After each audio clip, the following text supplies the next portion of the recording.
And welcome to our channel. आज हम बात करेंगे डी फार्मा फाइनल ईयर के एक subject pharmacy law and ethics के इम्पॉर्टेंट क्वेश्चन। यहाँ पे 30 इंपॉर्टेंट क्वेश्चन बताए जाएंगे जो कि एग्ज़ाम पॉइंट ऑफ व्यू से बहुत ही इंपॉर्टेंट है। तो प्लीज़ वीडियो को कंप्लीट वॉच करिएगा और ये आपके नए सिलेबस के अकॉर्डिंग होगा, ठीक है। क्योंकि मैं आज वीडियो देख रहा था बहुत सारे यूट्यूब पे खुद सर्च करके, तो उसमें बहुत सारे ऐसे चैनल हैं जो पुराने सिलेबस के अकॉर्डिंग वीडियो बनाए हुए हैं, तो आप उसको मत देखिए। ये एज़ पर न्यू सिलेबस है क्योंकि इस बार आपका सिलेबस चेंज हुआ है। पहले फार्मास्यूटिकल जूरिस्प्रूडेंस के नाम से था, इसमें कई नए चैप्टर इंक्लूड किए गए हैं। तो अगर आप, मेरी गारंटी है कि इतना ही पढ़ के जाते हैं जितना इसमें बताया गया है 30 क्वेश्चन, 15 क्वेश्चन लॉन्ग के हैं और 15 शार्ट के हैं, गारंटी के साथ आपका 40 से 45-50 नंबर से कम नहीं आएगा, आपकी बैक नहीं आएगी। और देखो, फार्मेसी लॉ एंड एथिक्स बहुत ही इजी सब्जेक्ट है, बस बच्चों को थोड़ा दिक्कत ये होता है क्योंकि इसमें लॉ से रिलेटेड टॉपिक्स होते हैं और थोड़ा लैंग्वेज इसकी क्रिटिकल होती है, कॉम्प्लेक्स होती है, तो पढ़ने में थोड़ा सा उतना मज़ा नहीं आता। लेकिन मैं जितना बता रहा हूँ उतना ही आप अगर पढ़ के जाते हैं और बोलिएगा तो मैं इसका सॉल्यूशन भी दे दूँगा आपको, आप वहाँ से कर लीजिएगा।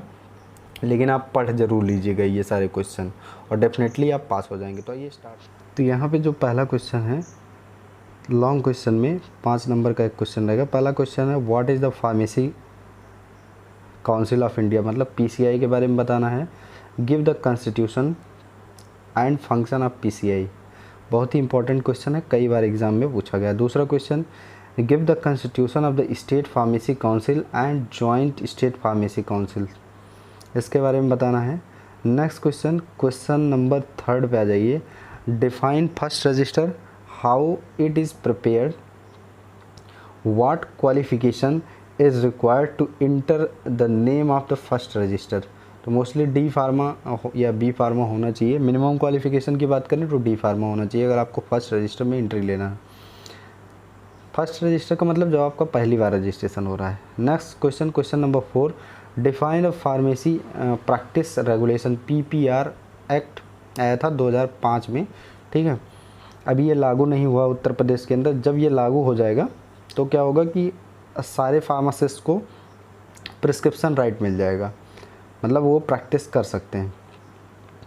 एक और question, question number 5, define drug inspector, जिसे डीआई बोलते हैं, and give the qualification required for the drug inspector, मतलब डीआई क्या होता है और उसकी क्या क्वालिफिकेशन है, या फिर डीआई बनने के लिए क्या क्वालिफिकेशन है, उसके बारे में बताना है।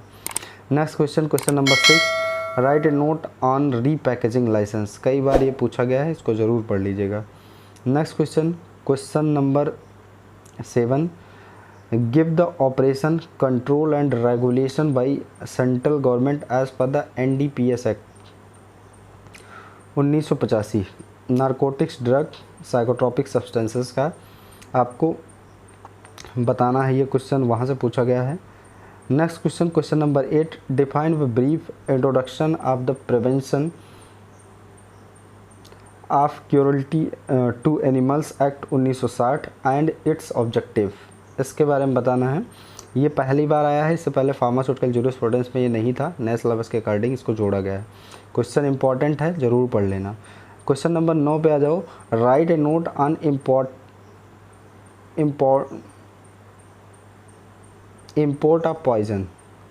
Next question, question number 10, what is FSSAI, give the objective and function of FSSAI, food safety standard authority of India, पढ़ लेना, ये भी चैप्टर नया आया है। Next question, question number 11, what is the national pharmaceutical policy 2002, give its objective, important है ये भी क्वेश्चन, मतलब जितने क्वेश्चन इसमें हमने बनाने की कोशिश की सारे इंपॉर्टेंट हैं। क्वेश्चन नंबर 12 पे आ जाओ, right in brief about the ethics and law, मतलब कुल मिला के एथिक्स क्या होता है और लॉ क्या होता है उनको ब्रीफ में बताना है। Next question, question number 13, discuss condition under which A pregnancy can be terminated, right about the experience and training required by the RMP for the purpose या फॉर दिस पर्पज, ठीक है। RMP मतलब registered medical practitioner, ये सारी चीज़ें इसमें बताना है कि कैसे प्रेगनेंसी को टर्मिनेट करते हैं। एमटीपी से ये क्वेश्चन पूछा गया है सीधा, पिछली बार का पेपर आप उठा के देखेंगे सेम क्वेश्चन यही पूछा गया है। Next question, question number 14, write a note on CDSCO, mention the function of CDSCO, central drug standard control organisation. CDSCO का फुल फॉर्म होता है, याद रखना, चैप्टर पढ़ोगे तो समझ में आ जाएगा। क्वेश्चन नंबर 15 पे आ जाओ, what are clinical trial. Clinical trial क्या होता है, give importance of a clinical trial, mention types of clinical trial, इसके बारे में बताना है, बहुत ही इंपॉर्टेंट क्वेश्चन है। तो ये आपके लॉन्ग क्वेश्चन थे 15, आप अगर इतना ही पढ़ के जाते हैं 15 क्वेश्चन में से, तो मेरी गारंटी है कि इसमें से 3 या 4 क्वेश्चन आपको मिलने हैं फाइनल पेपर में। नेक्स्ट 60 वाले में आ जाओ, ठीक है। 60 का पहला क्वेश्चन है, defined patent, give importance of patent. Patent drug के बारे में बताना है, कुल मिला के उसका इम्पोर्टेंस क्या है उसके बारे में बताना है। Next question, what is blood bank, give the objective importance and function of blood bank. Next question, question number 3, what is national council. National council क्या होती है, give the constitution of national council. Question number 4, what is biomedical waste, BMW, give its source, मतलब इसके source क्या हैं, classification of biomedical waste. Question number 5 पे आ जाओ, give the history and scope of bioethics. Question number 6 पे आ जाओ, give the objective of consumer protection act 1986 में आया था, इसके केवल ऑब्जेक्टिव आपको बताना है, थोड़ा सा ब्रीफ में बता देना, अगर 60 में पूछ रहा है तो 1.5 पेज लिख देना। Next question, question number 7, right a note on disaster management act, इसके बारे में बताना है, शायद 14वां चैप्टर है ये। नेक्स्ट क्वेश्चन 14वां या 13वां होगा। Question number 8, what is IMDRA, give composition, objective, purpose and principle of IMDRA। IMDRA का फुल फॉर्म समझ लीजिए, Indian medical devices regulation act जो है, ये इसका फुल फॉर्म होता है, तो इसको आप पढ़ लीजिएगा, अगर मैं भी गलत हो तो भी चेक कर लीजिएगा बुक से।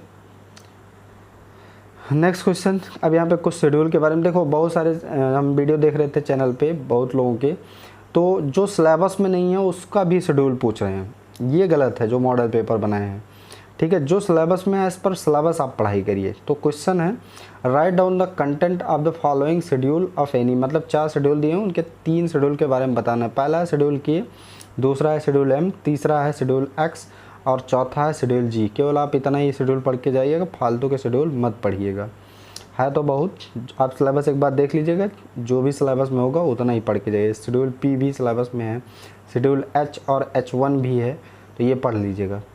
Next question, question number 10, right a note on wholesale drug. Question number 11, इसमें आपको बताना है